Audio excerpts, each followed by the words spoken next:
Hi and Assalamu alaikum. In this video, we are going to present our project for the electromagnetic fields and waves.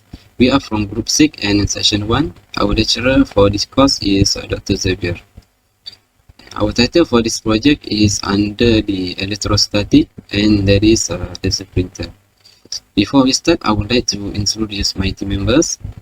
The first one is Dinesh anak lelaki Kumaran, Nur Farina binti Taufik, Asma Diana binti Saidan, Muhammad Khairam bin Sari, and Nur Aida Syahirah binti Zakaria. So my name is Muhammad Khairam bin Sari. Now I will continue with the introduction.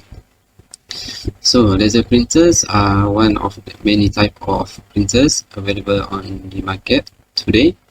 Instead of using ink, laser printers use a toner to replicate the object and then transfer it into the paper.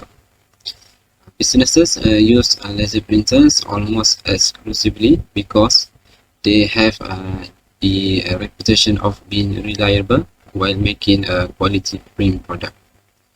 Some common uses for laser printers include printing company stationery, making labels, and the last one is creating company flyers and brochures. I think that's all from me. Now I will pass to my team members to continue the presentation. Thank you. Hi, my name is Asma Diana. So for my part, I will explain about how electrostatic laser printer works.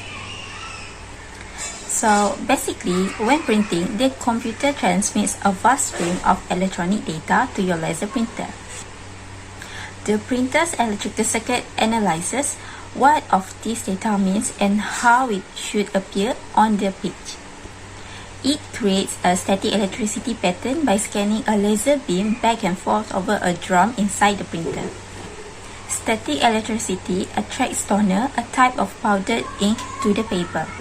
And finally, a fuser unit similar to that found in a photocopier fuses the toner to the paper.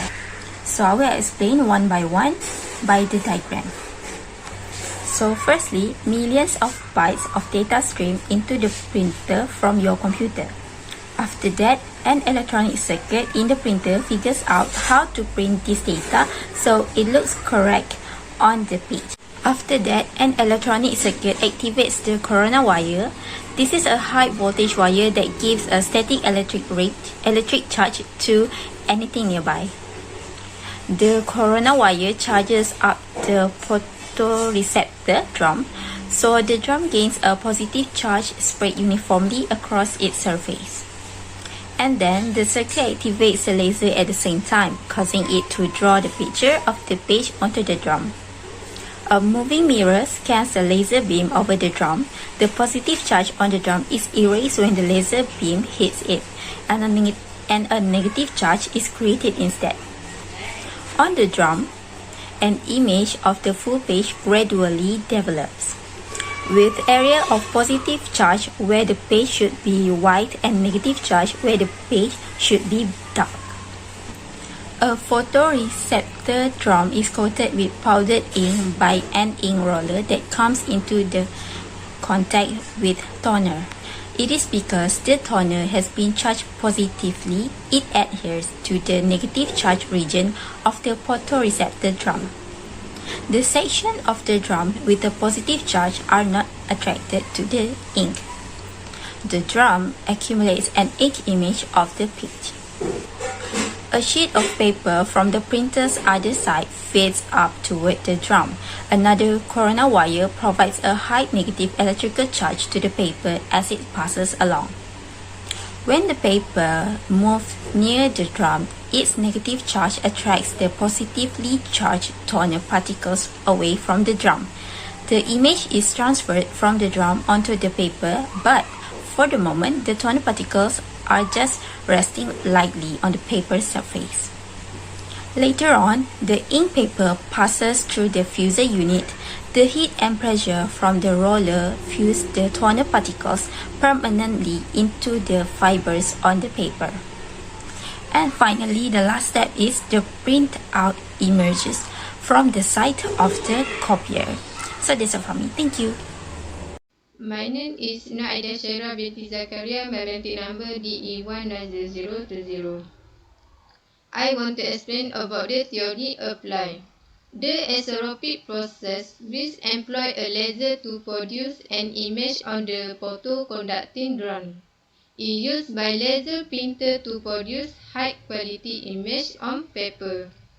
A laser printer receives data from a computer in its most common application. Because of the precision with which laser light can be controlled, it can produce high-quality output.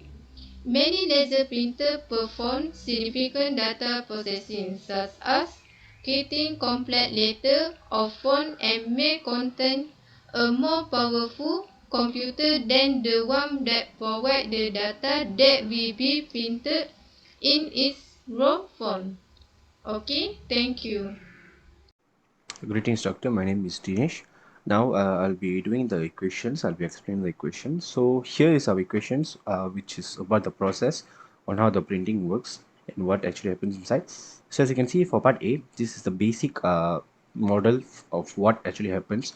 So as you can see, we are starting here from the dispenser. We have DTT, which is where the toner dispensing rate that characterizes the amount of added toners.